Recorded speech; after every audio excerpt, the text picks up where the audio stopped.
بسم اللہ الرحمن الرحیم۔ کیا کریں کہ ہمارے روح کو تقویت ملے تاکہ ہمارا بدن اس کے تابع ہو جائے؟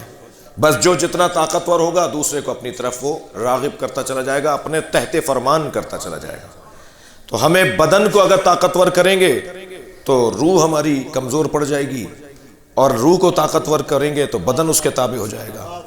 میں نے بہت سارے مرد دیکھے ہیں جو میدان سے بھاگ رہے تھے، اور ہم نے کچھ عورتیں بھی دیکھی ہیں جو مردوں کو مرد بنا رہے تھے۔ تو یہ کوئی ضروری نہیں ہے کہ مرد ہی آگے رہے گا، جس کی روح مضبوط ہوگی وہ سربراہی کرے گا، وہ آگے جائے گا، وہ ترقی کرے گا، وہ آگے بڑھے گا جس کی روح مضبوط ہوگی۔ کیا کریں کہ روح مضبوط ہو؟ آپ اسی مجلس کی سامنے کی مثال لے لیجئے۔ اس مجلس میں بہت سارے لوگ ایسے بیٹھے ہوں گے کہ جنہیں تکیہ، غلاف، گدا، مسند کے علاوہ بیٹھنے کی عادت نہیں ہے، لیکن جیسے ہی فرش اعضاء پر آئے جوتیاں اتار کر آئے ہیں اور تنگ ہو کر بیٹھے ہیں۔ یہاں بدن کو تکلیف ہو رہی ہے مگر روح کو غذا مل رہی ہے۔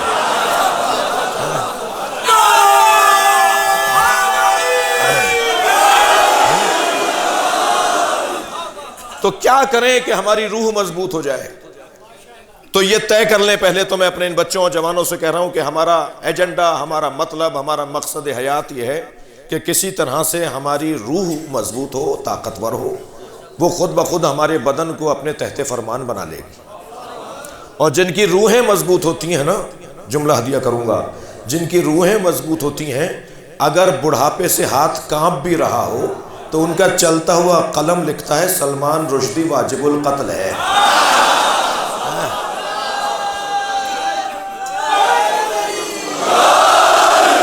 تو ایک جملہ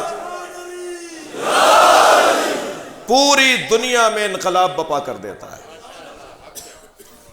روح کو مضبوط بنانا ہے تاکہ ہمارا بدن اس کے تحت فرمان رہے۔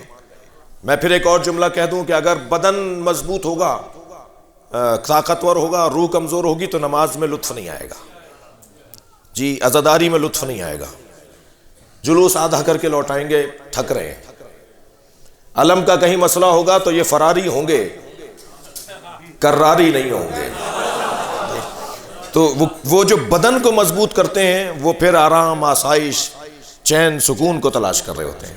لیکن جن کی روحیں مضبوط ہوتی ہیں تو پھر بدن تکلیف میں بھی ہو تو ان کے اوپر کوئی اثر نہیں پڑ رہا ہوتا۔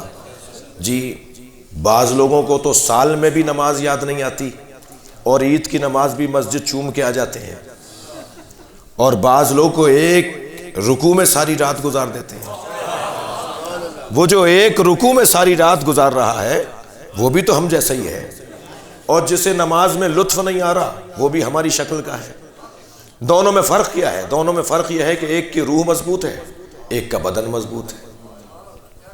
آیت اللہ نخت کی ان کے شاگرد فرماتے ہیں کہ میں حرم امام رضا میں داخل ہوا تو میں نے انہیں رکوع میں دیکھا، اول شب تھا، میں حرم مولا رضا میں زیارت کے لیے گیا اور نماز فجر سے کچھ پہلے تجدید وضو کے لیے باہر آیا تو حرم امام رضا کا پورا صحن برف میں ڈھک چکا تھا، چھپ چکا تھا، اور ایک برف کا ٹیلا مجھے نظر آیا۔ میں اس کے برابر سے گزرا تو ذکر رکوع کی آواز آ رہی تھی۔ وہ ساری رات سے رکوع کی حالت میں تھے اور ان پہ برف جم چکی تھی۔ یہ بھی ہے جسے رکوع میں مزہ آ رہا ہے، اور وہ بھی ہیں کہ جو کہتے ہیں کہ ہمیں نماز میں مزہ نہیں آتا۔ تو در حقیقت ذائقہ روح بحال نہیں ہے۔ تو روح کو مضبوط کریں، کیسے کریں؟ مشق کرنے سے ہوگا، تمرین کرنے سے ہوگا، ممارست سے ہوگا۔ جی بار بار کا ایک کام میں جب ذائقہ بحال ہو جائے گا تو وہ چیز عادی ہو جائے گی، آسان ہو جائے گی۔ بہت ساری غذائیں آپ کو پسند نہیں ہوتی لیکن کچھ عرصے کے بعد وہ ان غذاؤں کے بغیر چارہ بھی نہیں ہوتا، وہ کچھ عرصے کے بعد اس کا ذائقہ بحال ہو جاتا ہے۔ جیسے ہمارے زبان کے چٹخارے بحال ہوتے ہیں، ایسا ہماری روحوں کے بھی کچھ چٹخارے ہیں۔ ہماری روحوں کو بھی کس چیز کی طلب ہوتی ہے؟